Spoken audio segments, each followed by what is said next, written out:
नमस्कार दोस्तों, free cooking में आप सभी का स्वागत है। आज हम कॉफ़ी विद तिरामिसू फ्लेवर में मैक्रोन्स की रेसिपी आपके साथ शेयर करने आए हैं। आज आपको मैक्रोन्स की क्लास में वे प्रोटीन से मैक्रोन सेल्स कैसे बनाए जाते हैं, यह सब बताया जाएगा। एक्वाफाबा के बिना भी आप वे प्रोटीन से आसान तरीके से मैक्रोन सेल्स बनाकर तैयार कर सकते हैं। तो चलिए रेसिपी को स्टार्ट करते हैं। मैक्रोन बनाने के लिए मैं ले रही हूँ बेकिंग ट्रे। इसके साथ साथ मैं ले रही हूँ मैक्रोन टेम्पलेट। गूगल पर मैक्रोन टेम्पलेट देखने के बाद आप इस तरीके से प्रिंट आउट करवा सकते हैं। यहाँ पर मैंने एक जैसे 2 मैक्रोन टेम्पलेट लिए, जिसको मैंने अपनी बेकिंग ट्रे के साइज़ के हिसाब से कट कर लिया था। बेकिंग ट्रे पर टेम्पलेट रखने के बाद मैं ले रही हूँ नॉन स्टिक बेकिंग पेपर। मैंने केक डेकोर का नॉन स्टिक बेकिंग पेपर लिया है। नॉन स्टिक बेकिंग पेपर आप कोई सी भी ब्रांड का ले सकते हैं।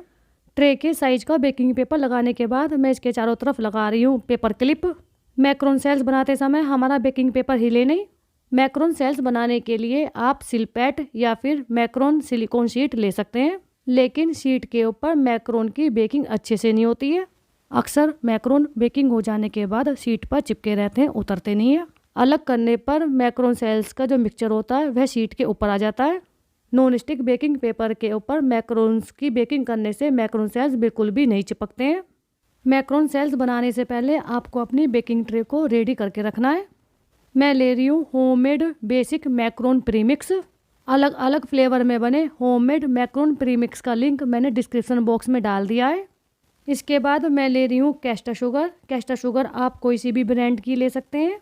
यहाँ पर मैं अर्बन प्लेटर की कैस्टर शुगर यूज कर रही हूँ। मैं 35 ग्राम कैस्टर शुगर ले रही हूँ। इसके बाद मैं ले रही हूँ नूर का 4 नंबर नोजल। नोजल को आइसिंग बैग में डालते हुए इस तरीके से ट्विस्ट करते हुए मैं इसे गिलास में सेट कर रही हूँ। इस तरीके से करने से जो हमारा मैक्रोन मिक्सचर होगा वह नोजल से बाहर नहीं निकलेगा। यह आपको मैक्रोन सेल्स बनाने से पहले रेडी करके रखना है। वह प्रोटीन से मैक्रोन मिक्सचर बनाने के लिए मैं ले रही हूँ फ्रिज का रखा हुआ ठंडा ठंडा पानी। मैंने यहाँ पर 25 ग्राम पानी लिया है। पानी में मैं डालूँगी प्यूरिक्स ब्रांड का वे प्रोटीन। 4 छोटे चम्मच वे प्रोटीन मैं इस ठंडे ठंडे पानी में डाल रही हूँ। वे प्रोटीन को मैं फिंगर कट करके ले रही हूँ, ओवर नहीं लेना है। वेट के हिसाब से 9 से 10 ग्राम वे प्रोटीन लेना है। इसके बाद मैं ले रही हूँ प्यूरिक्स ब्रांड का क्रीम ऑफ टार्टार। 1/4 छोटी चम्मच क्रीम ऑफ टार्टार ले रही हूँ, इसको भी फिंगर कट लेना है। इन सबको मैं कर रही हूँ आपस में मिक्स। इसमें कोई लम्स नहीं रहना चाहिए। इन सबको मैंने कर दिया है आपस में मिक्स। जो थोड़े बहुत लम्स होंगे वे बीट करने के बाद ख़त्म हो जाएंगे। अब मैं इसे 5 मिनट के लिए रखकर छोड़ रही हूँ। इसे रखे हुए 5 मिनट हो गए हैं। अब मैं टाइम लगा करके 1.5 मिनट के लिए इसे बीट करूँगी। हाई स्पीड पर इसको बीट करना है। अगर आपका बीटर कम पावर का है तो आपको इसे बीट करने में 2 से 3 मिनट का समय लगेगा। 1.5 मिनट बीट करने के बाद अब मैं इसमें डाल रही हूँ कैस्टर शुगर। थोड़ी थोड़ी करके कैस्टर शुगर डालूंगी और 2 मिनट तक इसको मैं हाई स्पीड पर बीट करूँगी। 2 मिनट के अंदर ही इस कैस्टर शुगर को थोड़ा थोड़ा करके डालना और बीट करना है। आपका बीटर जितना ज़्यादा पावर का होगा, मराइन उतना ही बढ़िया बनकर तैयार होगा। वे प्रोटीन से मराइन बनाने के लिए आपका बीटर 300 से 500 वाट का होना चाहिए। यहाँ पर मैं ज़्यादा पावर का बीटर यूज कर रही हूँ, इसलिए मराइन भी बहुत जल्दी बनकर तैयार होएगा। अगर आपका बीटर कम पावर का है तो आपको मराइन बनाने में ज़्यादा समय लगेगा। कैस्टर शुगर के साथ मैंने इसे 2 मिनट के लिए टाइम लगा करके बीट कर दिया है। अब मैं नेस्ले ब्रांड की 1 छोटी चम्मच कॉफ़ी पाउडर डाल रही हूँ। कॉफ़ी पाउडर डालने के बाद मैं इसे 1 मिनट के लिए बीट करूँगी। बीटर की स्पीड हाई रखनी है। कम पावर के बीटर में आपको इसे 2 से 3 मिनट तक बीट करना है। 1 मिनट बीट करने के बाद आप इसकी पीक देख सकते हैं कितनी ज़्यादा स्टिफ बनकर तैयार हुई है। मैक्रोन सेल्स बनाने के लिए कॉफ़ी फ्लेवर में मराइन बनकर तैयार हो गया है। बीटर के ब्लेडों को निकालते हुए इस पर जो मराइन लगा हुआ है इस मराइन को पूछते हुए मैं इस बर्तन में करूँगी। मराइन के रेडी हो जाने के बाद मैं ले रही हूँ होममेड बेसिक मैक्रोन प्रीमिक्स। इसमें से आधा प्रीमिक्स पहले डालूंगी और आधा प्रीमिक्स बाद में डालूंगी। पहले मैं इसको मिक्स करूँगी। इस स्पैचुला को हाथ से गोल गोल घुमाते हुए फोल्ड एंड कट करना है। दोनों को हल्के हाथ से मिक्स करना है, जिससे बनाया हुआ मराइन नीचे को बैठे नहीं। आधा प्रीमिक्स मिक्स हो जाने के बाद अब मैं बचा हुआ प्रीमिक्स भी इसमें डाल रही हूँ। हल्के हल्के हाथ से मैं इसको मिक्स करूँगी। इन दोनों को बहुत ज़्यादा ओवर मिक्स नहीं करना है। इस स्पैचुला को गोल गोल घुमाते रहना है, इससे ना मिक्सिंग आपस में अच्छी होती है और जल्दी होती है। मैक्रोन सेल्स बनाने के लिए आप जितने भी बर्तन यूज करने वाले हो वे सब स्टील के या फिर कांच के होने चाहिए। यूज होने वाले सभी बर्तन में चिकनाई नहीं होनी चाहिए, बर्तन एकदम सूखा होना चाहिए। मराइन और प्रीमिक्स के मिक्स हो जाने के बाद यहाँ पर हमारा मैक्रोन मिक्सचर रेडी हो गया है। इसको मैं डाल रही हूँ आइसिंग बैग में, जिसको हमने रेडी करके रखा था। आइसिंग बैग में डालने के बाद अब मैं तैयार करके रखी गई बेकिंग ट्रे पर मैक्रोन सेल्स बनाऊंगी। मैक्रोन सेल्स का साइज़ आप अपने टेस्ट के हिसाब से छोटा बड़ा कैसा भी रख सकते हैं। जितने भी मैक्रोन सेल्स बनने चाहिए वे ऊपर को हाइट में उठते हुए होने चाहिए। मैक्रोन सेल्स को चारों तरफ को फैलाते हुए नहीं बनाना है। इस मिक्सचर से 20 से 25 मैक्रोन सेल्स बनकर तैयार होते हैं। यह साइज़ पर डिपेंड करता है कि आपके मैक्रोन सेल्स का साइज़ कितना छोटा कितना बड़ा है। अब मैं इन्हें बेक करूंगी। बेक करने से पहले मैं अपने OTG को 130 डिग्री पर 5 से 10 मिनट के लिए दोनों ग्रिल ऑन करते हुए प्रीहीट होने के लिए रख रही हूँ। अगर आपका बेकिंग पेपर ऊपर को उठ रहा है तो बर्तन में जो थोड़ा बहुत मैक्रोन मिक्सचर रह गया उस मिक्सचर से बेकिंग पेपर को चिपका दें। इस तरीके से मैंने अपने OTG को प्रीहीट होने के लिए रख दिया है। जितना हमारा OTG प्रीहीट होगा इतना मैं इसकी टैपिंग करूँगी। टैपिंग चारों तरफ से करनी है। अगर आपका मैक्रोन मिक्सचर बहुत ज़्यादा लूज है तो आपको सिर्फ इसे 2 से 3 बार टैप करना है। मैक्रोन मिक्सचर गाढ़ा है तो आपको इसे 7 से 8 बार टैप करना है। टैप करने के बाद इसमें जो आपको एयर बबल्स दिखाई दे उन एयर बबल्स को निकाल देना है। हमारे OTG को प्रीहीट हुए 5 से 10 मिनट हो गए। OTG हमारा प्रीहीट हो चुका है। अब मैं इसको बेक करने के लिए रखूँगी। सबसे पहले इसकी जो चारों तरफ की क्लिप है उन क्लिप को निकाल देना है। हमने अपने OTG को 130 डिग्री पर 5 से 10 मिनट के लिए प्रीहीट करने के लिए रखा था। अब मैं इसे बेक करने के लिए OTG के टेम्परेचर को करूँगी 120 डिग्री पर। 120 डिग्री पर टाइम लगाते हुए मैं इसे 5 मिनट के लिए दोनों ग्रिल पर बेक करूँगी। 5 मिनट बेक हो जाने के बाद मैं OTG के टेम्परेचर को कर दूँगी 110 डिग्री। 110 डिग्री पर दोनों ग्रिल ऑन करते हुए मैं इसे 30 से 35 मिनट के लिए बेक करूँगी। बेकिंग ट्रे को रखना है OTG के सेंटर रैक पर। 35 मिनट बेक हो जाने के बाद जब OTG बंद हो जाए तब मैं इसको 15 मिनट के लिए रखकर छोड़ूंगी। मैक्रोन सेल्स की बेकिंग हो जाने के बाद तब मैं आपको दिखाती हूँ। ये देखिए यहाँ पर हमारे मैक्रोन सेल्स बेक हो चुके हैं। 110 डिग्री पर 35 मिनट बेक करने के बाद मैंने इसे 15 मिनट के लिए बंद OTG में रखकर छोड़ा था। अब मैं इसे रूम टेम्परेचर पर ठंडा होने दूंगी। ठंडा हो जाने के बाद तब मैं आपको दिखाती हूँ।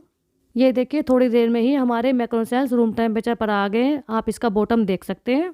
नॉन स्टिक बेकिंग पेपर पर मैक्रोन सेल्स बनाने से हमारे मैक्रोन सेल्स चिपकते नहीं है। आप मैक्रोन का बॉटम देख सकते हैं, बिल्कुल भी नहीं चिपक रहा है। अगर आपको अपने मैक्रोन सेल्स नीचे से सॉफ्ट लग रहे हैं तो आप इसे ऊपर की ग्रिल को बंद करके नीचे की ग्रिल पर 110 डिग्री पर 10 से 15 मिनट के लिए बेक कर सकते हैं।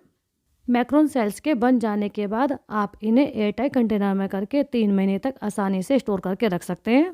मैक्रोन सेल्स बन जाने के बाद अब मैं इसके ऊपर डेकोरेशन करूंगी और इसके अंदर की फिलिंग बनाकर मैक्रोन्स बनाकर तैयार करूंगी। यहाँ पर मैं ले रही हूँ 1/4 कप डार्क मेल्ट चॉकलेट। यहाँ पर मैंने मेल्ट चॉकलेट को हल्का सा गर्म रखा है। चॉकलेट में कोई लम्स ना रहे इसलिए मैं इसको छान रही हूँ। आज मैं मेल्ट डार्क चॉकलेट से मैक्रोन सेल्स की टॉप गार्निशिंग करने वाली हूँ। चॉकलेट को छानने के बाद चॉकलेट हमारी स्मूथ हो गई है, इसमें कोई लम्स नहीं रहा है। चॉकलेट को मैं करूँगी आइसिंग बैग में फिल। चॉकलेट को आइसिंग बैग में फिल करने के बाद मैंने इसको ऊपर से रबर बैंड से कवर कर दिया है जिससे हमारी चॉकलेट बाहर ना निकले। अब मैं आइसिंग बैग के आगे के पॉइंट को बारीक सा कट कर रही हूँ। मैक्रोन सेल्स के ऊपर मैं बनाऊँगी डिज़ाइन। आप डिज़ाइन देख सकते हैं किस तरीके से मैं डिज़ाइन बना रही हूँ। डिज़ाइन आप कैसा भी बना सकते हैं। जिस तरीके से मेहंदी की कीप से डिज़ाइन बनाया जाता है उसी तरीके से मैं मैक्रोन सेल्स के ऊपर चॉकलेट से डिज़ाइन बना रही हूँ। ज़्यादा सर्दी के मौसम में आपकी चॉकलेट आइसिंग बैग के अंदर सेट हो सकती है। चॉकलेट के सेट होने पर आप अपने चॉकलेट वाले आइसिंग बैग को 10 सेकंड के लिए माइक्रोवेव में रखोगे। 10 सेकंड माइक्रोवेव करने से आपकी सेट चॉकलेट फिर से मेल्ट हो जाएगी। ये देखिए आप इस तरीके से मैक्रोन सेल्स के ऊपर डिज़ाइन बना सकते हैं। चॉकलेट से डिज़ाइन बन जाने के बाद चॉकलेट को सेट होने के लिए रखना है। इसी तरीके से मैं सभी मैक्रोन सेल्स के ऊपर चॉकलेट से डिज़ाइन बनाऊंगी। ये देखिए हमने सभी मैक्रोन सेल्स के ऊपर डिज़ाइन बना दिया है। आपको हमारे सभी मैक्रोन सेल्स बहुत ज़्यादा यूनिक दिखाई दे रहे होंगे। मैक्रोन की फिलिंग के बीच में मैं लगाने वाली हूँ वेफल। वेफल आपको मार्केट में आसानी से मिल जाएंगे। वेफल ऑप्शनल में, आप इसको स्किप कर सकते हैं। मैक्रोन सेल्स की साइज का कटर लेकर मैं इसकी कटिंग करूँगी। कटिंग करने के बाद ये देखिए हमारा वेफल इस तरीके से निकल कर आएगा। आप वेफल को मोटी लेयर में या फिर हाफ हाफ करके पतली लेयर में भी लगा सकते हैं। इसी तरीके से मैं कटर से वेफल की कटिंग करूँगी। वेफल की कटिंग करने के बाद मैं ले रही हूँ मेल्ट वाइट चॉकलेट। यहाँ पर मैंने 100 ग्राम मेल्ट वाइट चॉकलेट ली है। चॉकलेट से गनाश बनाने के लिए मैं इसमें डाल रही हूँ 1 बड़ा चम्मच पानी। पानी को करना है चॉकलेट के साथ मिक्स। आपकी चॉकलेट और पानी दोनों ही रूम टेम्परेचर पर होने चाहिए। मिक्स करने के बाद आपको हमारी चॉकलेट का टेक्सचर दिखाई दे रहा होगा। मिक्स करते हुए अगर आपको चॉकलेट गनाश ज़्यादा हार्ड लग रही है तो आप इसमें ज़्यादा सा पानी और डाल सकते हैं। मौसम के अकॉर्डिंग चॉकलेट गनाश का टेक्सचर रहेगा। जैसा मौसम होगा उसी टेक्सचर के साथ आपकी चॉकलेट गनाश बनकर तैयार होगी। सर्दी के मौसम में चॉकलेट गनाश बहुत जल्दी हार्ड हो जाती है। गर्मी के मौसम में चॉकलेट गनाश लूज रहती है। आपको अपनी चॉकलेट गनाश मार्केट जैसी शाइनिंग के साथ बनाकर तैयार करनी है तो आपको इसमें डालना है 1/4 छोटी चम्मच लिक्विड ग्लूकोज। इससे हमारी चॉकलेट गनाश में बहुत ज़्यादा शाइनिंग बनकर आएगी। लिक्विड ग्लूकोज ऑप्शनल में, आप इसको स्किप कर सकते हैं। लिक्विड ग्लूकोज को चॉकलेट गनाश के साथ करना है अच्छे तरीके से मिक्स। ये देखिए यहाँ पर हमारी चॉकलेट गनाश बनकर तैयार हो गई है। अगर आपको लग रहा है कि आपकी चॉकलेट सेट हो रही है तो आप इसे 5 सेकंड के लिए, सिर्फ 5 सेकंड के लिए माइक्रोवेव करें। 5 सेकंड माइक्रोवेव करने से आपकी चॉकलेट गनाश लूज हो जाएगी। ये देखिए 5 सेकंड माइक्रोवेव करने से हमारी चॉकलेट गनाश का टेक्सचर आप देख सकते हैं कितना ज़्यादा लूज हो गया है। चॉकलेट गनाश के रेडी हो जाने के बाद आप इसमें कोई सा भी कलर और कोई सा भी फ्लेवर ऐड कर सकते हैं। आज मैं कॉफ़ी मैक्रोन सेल्स के साथ टीरामिसू फ्लेवर दे रही हूँ चॉकलेट गनाश में। यहाँ पर मैं ले रही हूँ फैब का टीरामिसू एसेंस। 6 से 7 ड्रॉप एसेंस की डाल रही हूँ। एसेंस को करना है अच्छी तरीके से मिक्स। आप इसमें टीरामिसू फ्लेवर के साथ साथ इसमें क्रीम चीज़ का फ्लेवर भी दे सकते हैं। आप इसमें 1 बड़ा चम्मच केक में यूज होने वाली क्रीम चीज़ को मिक्स कर सकते हैं। क्रीम चीज़ को मिक्स करने से इसमें क्रीम चीज़ का भी फ्लेवर बनकर आएगा, लेकिन क्रीम चीज़ को मिलाने से इसकी जो सेल्फ लाइफ है वह बहुत कम हो जाएगी। यहाँ पर हमने चॉकलेट गनाश को पानी से बनाकर तैयार किया है, इसलिए आप इसको रूम टेम्परेचर पर 2 से 3 महीने आसानी से स्टोर करके रख सकते हैं। क्रीम से बनी हुई चॉकलेट गनाश को आप सिर्फ 3 से 4 दिन के लिए रूम टेम्परेचर पर रख सकते हैं। यहाँ पर हमारी टीरामिसू फ्लेवर में फिलिंग बनकर तैयार हो गई है। अब मैं इसको आइसिंग बैग में फिल करूँगी।